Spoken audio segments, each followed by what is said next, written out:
Oh, hey, so this is working. Podcast app I've never used before in my life is working. All right. So, what kind of notes did you get, Moise? I went through, anytime something I felt like important happened in the movie that I thought was different than what was in the book or had a larger influence in the book, I wrote that down. Okay. Like what? There was like the beginning part where it's The flower shop instead of the Apple store? I was talking about the very beginning. Very, very beginning it was a flower shop, not an Apple store. Yeah, and no, that did happen though at one point. No, it did happen. It just was out of order. It opened up with the Apple store scene, but in the movie it did the flower shop. I put down like minor discrepancies like that too, where it was like not super big plot points that were messed up, just like whenever there's something that was kind of different, I just thought it was worth putting down. Yeah. So wait. Let's talk about like the theme in both of the things, because our talk should be more about like the theme, right? theme and how it relates to character, and if the character can prove the theme. The theme in the movie was less about like depression and stuff as it was in the book. I feel like it was more like remembrance and like a nostalgic feeling. In the movie? Yeah, in the movie. Yeah, I agree with that. Yeah, I think. Yeah, the book. I think both of them have to do with don't judge a book by its cover, but I think the book kind of went more in depth about it because it judged. What I noticed from the book to movie is that the book had more going on. Like the Rune and Anita thing was much of a bigger plot point, but in the movie it's just sort of a thing. It's just sort of another subplot. Yeah, it was like thrown together. Yeah, it was apparent, but it wasn't very apparent until like at least the second half. What I'm kind of thinking is the book definitely had a theme more of letting go of the past. Yeah. Because definitely a big part of the book was Ove getting over the loss of Sanja. Because in the end, they talk about him finally boxing up all her stuff and putting it away. Yeah. And it's like really significant. Yeah, they're like phases. He's moving on. Mm-hmm. And in this, in the movie, they didn't really touch on that at all. Yeah, no, they didn't really touch on Sonya being old either. They mostly focused on her and the backstory. Mm-hmm. So then what? Richie's, Ben, Andrew, do you have any notes you want to bring up?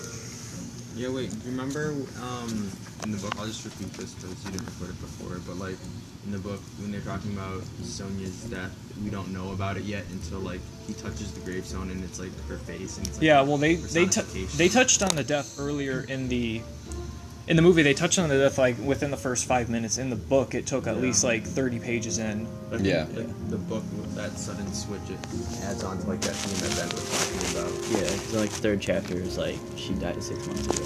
It's like, oh. Yeah. Oh my god. Yeah, no, always talks because about because the book throws in a plot twist. It's like you hear Ove talking, and then it's like Sonya died 6 months ago, guys. Just let you know that. He wrote it, and he wrote it in a way where it seemed almost like she was just not in the car. She was still there. Or she was somewhere in the house that just wasn't the They same. basically Bruce Willis in The Sixth Sense. They make him seem like he's there when he's not really. If you watch it again. Yeah, and then all of a sudden they hit you with. Oh yeah, he's dead, guys. I miss her, and she's been gone for 6 months, and you're like, oh, I'm depressed too. It seems to be working. All right. What else? Ben, do you have any notes?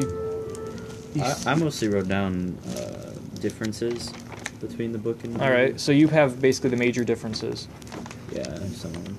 Okay. Oh, this isn't a huge plot point, but his dad got destroyed by a train. Yeah. Well, I didn't imagine the book him basically dying from a grade like that. In the book, was there a thing where he was talking about Ove's grades? I think they It did. did mention that he had like really good grades. I can't but remember off don't the top think- of my head if that's how he died or not, Yeah, but I they don't did think that's how mention he his died. grades. They're like, oh, good. He's like, oh, good job, son. Yes, they merged that. Oh no! like- But you know what they also talked about? They talked about him in school. Like he didn't like school. Yeah, and he always, like- hated like anything that wasn't math, right? He I hated thought he was hated like, anything that wasn't work because he wasn't getting paid. think Yeah. So he's just like, yeah, maybe that's why he's like, here's my grades, Dad. Hope you like them. Another thing was that in the movie, it kind of said that he didn't see Sandra on the train for like 3 weeks. Yeah. But in the book, it was like he rode with her every day. Yeah, and it was like that. Yeah, and Also, he in kept the book, seeing her in the repeatedly. book, it wasn't an accident. In the movie, it was. He just happened to be sleeping in the same Well, like place. also in the book, Yeah, he it was. talked about him waiting like forever on the train. He's like, Jesus, I hope he shows up. And then she shows up. He's like, oh, you're just late. Now he's just like, oh, you're late. Okay, whatever. Let's go eat dinner now. I think in general, since in the book he went and like sat next to her, and he didn't wake up next to her. It wasn't like a chance thing. It was like, I'm gonna go sit next to her now. So I think that, like, that's one example of how a situation where Ove is characterized as more forward in the book. Like, he was more like hardline in the book. Like, when he wanted something, he went and did it. And this one, he seemed more emotional and kind of wishy-washy. And then Ryan was saying when we were watching it, like, instead of being angry about a lot of things, he was just kind of confused. He was just more indifferent. He was a little more passive. He was more subdued. Yeah, he was more passive, more subdued. I think Sonya wanted Ove more than Ove wants Sonya. Like, Ove was like, yeah, she's really nice, I want to see her again. But then Sonya's like, you want to take me out to dinner? He's like, yeah. Yeah, okay. Okay, cool. I think there might have just been like a show of like Sonya's charisma though, because like she obviously saw that like Ove was kind of out of his element. Yeah. And then she's the one that stepped forward and offered. But then they didn't mention anything about Sonya's father except like, oh, my father likes cars. Yeah, they never visited his father. And then which you didn't really really see the connection to the father or the cat or anything. Yeah, there's really nothing about the cat in the movie either. And they don't really talk about why Sonya fell in love with Ove outside of, oh, he's just nice. Because in the book she's like, well, he's not like any other man. He's a lot different. Yeah. And this one he's like, oh, he's nice. I want him. Yeah. Sure, he'll do. I think with her being the one who was making most of the first moves, it was like definitely a way of showing like the charisma, and then maybe to show that, like through her, show that Ove was interested, just was bad at showing it. Yeah. Because like that was another like play on the confusion thing and not being like, I like you. Like, it was just kind of like context clues that he did like her, and then she made all the first moves to kind of like connect it. Yeah. I also feel like since we don't have that part with Ove and Sonya's father, we lose that kind of like that love, I guess, of Ove and Sonya as much. Because like in the movie, like a lot of their love just goes to like handling a picture of like her portrait on the whatever on a desk or whatever. But like in the book, it was more drawn out with like other scenes. That's true. And then he also wanted to be, like make nice with her dad for her. Yeah. Yeah, which was another way of showing that. Yeah. I'm gonna stop this real quick just in case my phone craps out on me. Okay, this is part 2 because part 1 went really well. Moise, what do you have to say? You started us off last time, didn't you? Yeah. In the book, in the movie, you could tell like how the weather changed far more like accurately than you could in the book, and I felt like the weather like directly portrayed how Ove was feeling. Like in the winter, like winter is when it's the darkest, and that's the beginning was kind of where like Ove was at his worst. Yeah, I think well, the book was mostly set in winter and in early spring, something like that. Yeah, and then spring is kind of like the new life sort of thing, right? Yeah. So, like eventually he gets to that point where it's like, but then he has more reasons to live. But then in this movie, it makes more sense too because it's also in fall and then winter, and he's at his darkest point with his heart problems and stuff. So the only thing it kind of affects is that the cat isn't frozen solid in snow when he finds him. It's just kind of abandoned. That was weird. It was just like they just assumed that it was cold out, and then they took him inside and warmed him up. But like, there's no obvious like in the book. They made it clear that cat was buried in snow. Yeah, he was frozen. He will die of hypothermia. I feel like they did like going along with what Moise said. They did a lot more with transitioning and with like emotional connections to the weather. And obviously it helps that we can see what's happening on screen. Yeah, we're listening to the greatest soundtrack ever. we really are. But yeah, in the book they didn't make it clear that the weather was transitioning nearly as much as they did in the movie. It just kind of seemed like it was winter for majority of the time, and then spring happened, and then it was back to winter. All right, Ben, Richie's, anything to say about or add on or say something different? New note, weather stuff. Yeah. Anything else you got? Not really much about the weather. Just anything in general. I guess we can talk about like the times like Ove kills himself. Like 6. Multiple times. 6 suicides. 6 suicides. I tallied them up. There were about 3 of them in the first 30 minutes, I think. Yeah, so like, I feel like that abruptness at the beginning of the movie where he was already killing himself before we even knew what was going on. Yeah, I feel like that was not as impactful. Yeah, he tried to commit suicide before the neighbors even showed up. Yeah. And of course, I predicted he would tie the noose around himself, and he'd fail, and then neighbors would come barging in. Yeah. That was. I think it made more sense in the book because it's like, oh great, new neighbors that are idiots. Now humanity's dead. I'm killing myself. And now he's just like, well, I have to buy 2 bunches of flowers for 70 kroner. This is what the world's coming to. I'm killing myself. Yeah. In the book, like Richie was saying, it was definitely more of a abrupt switch when the first attempt was revealed because they did it in such a like they didn't reveal the goal whatsoever. He was just kind of going through like irritating phases as the chapters moved on, and then there was like a long time where he was just installing that hook. Yeah. And it was like, it was clear that he was just minding his own business, doing what he wanted in his own house. He likes to build, so he's building something. Yeah. And then all of a sudden it's like, there's a rope involved, and you're like, oh my god, okay. Ove's progression from bitter to friendly was really kind of tonally inconsistent. Like, they jumbled...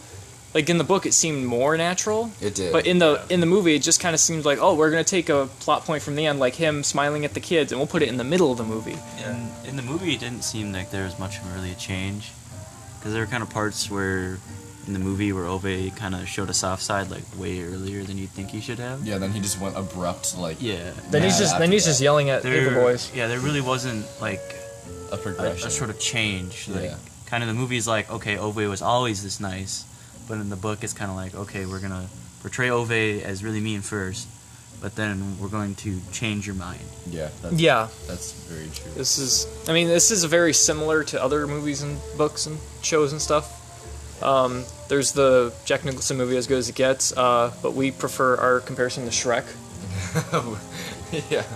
That seems about right. Yeah. I mean, Ove is Shrek. Ove is Shrek. People don't like him, but he has a soft spot. But like other soft spots. Patrick's donkey. Other soft spots in like the movie were like when that clown scene happened, like in the book it seemed like he beat him up, but it was just a tripping. At least they showed the clown though. I was really scared they wouldn't. But he also like didn't even like argue with the clown when he wanted a coin. He just like gave it up right away. Yeah. Well, I think he did in the book too. He just kind of he reluctantly gave it up. Yeah.